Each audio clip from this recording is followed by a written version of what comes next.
సంవత్సరాలుగా ఉపాధ్యాయ ఉద్యోగ వర్గాలు అణగిదొక్కపడి వీధుల్లోకి కూడా రాలేనటువంటి పరిస్థితి, ఎవరికి సమస్యలు కూడా చెప్పలేనటువంటి పరిస్థితికి నెట్టివేయబడ్డాం.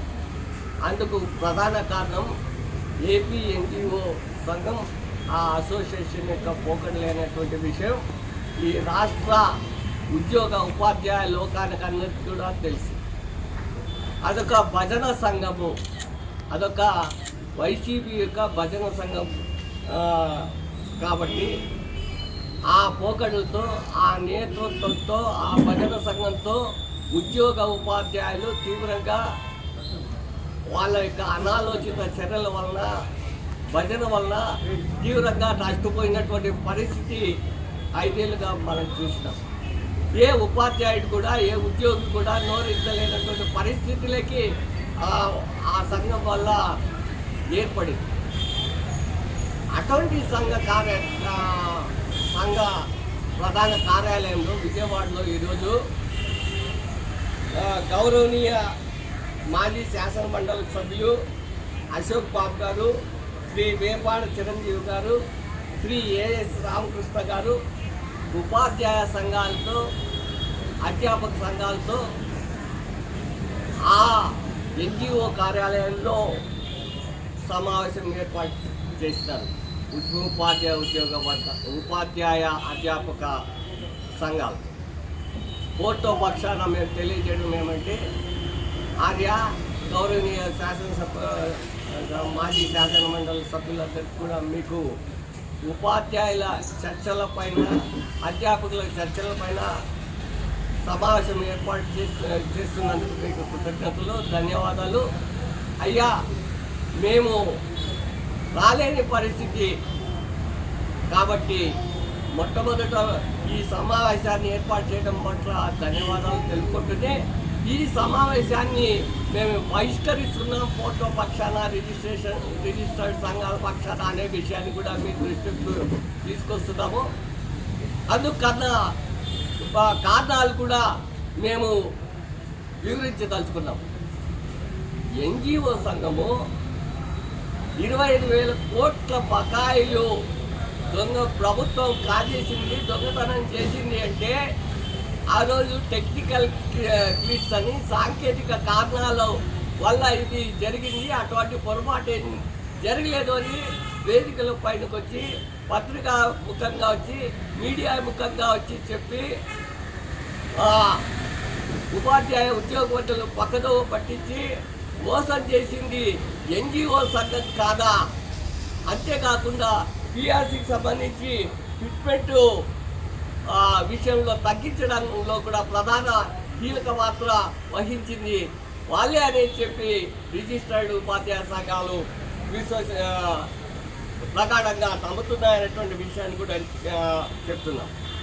ఎప్పుడు కూడా సజ్జల రామకృష్ణారెడ్డి చేతుల్లో కంట్రోల్లో ఉన్నామంటూ ఆయన కనుసరణల్లో ఉండి ఉద్యోగ ఉపాధ్యాయులకు తీవ్ర ద్రోహం చేశారు. అది ఫిట్మెంట్ అంత అంటూ ఇంత అంటూ ఉద్యమాలు నడిపి మధ్యలో డ్రాప్ అయ్యి మళ్ళీ ఉద్యమంలోకి పిలిపించి మళ్ళీ మోసం చేసినటువంటి ఘనత ఆ ఎన్జిఓ సంఘం ఉంది. అటువంటి స్థలంలో, అటువంటి కార్యాలయంలో సమావేశం పట్టడం పట్ల ఫోటో సంఘాలు తీవ్రమైనటువంటి అసంతృప్తిని వ్యక్తం చేస్తున్నాయని చెప్పి ఈ సందర్భంగా తెలియజేస్తున్నారు. అంతేకాకుండా 5 సంవత్సరాలుగా ఇబ్బంది పెట్టినటువంటి ఆ పార్టీకి కొమ్ము కాయడమే కాకుండా ఎన్నికలకు ముందు, ఎన్నికల సమయంలో ఆయా జిల్లాల ఎన్జిఓ కార్యాలయాల్లో సమావేశాలు పెట్టుకొని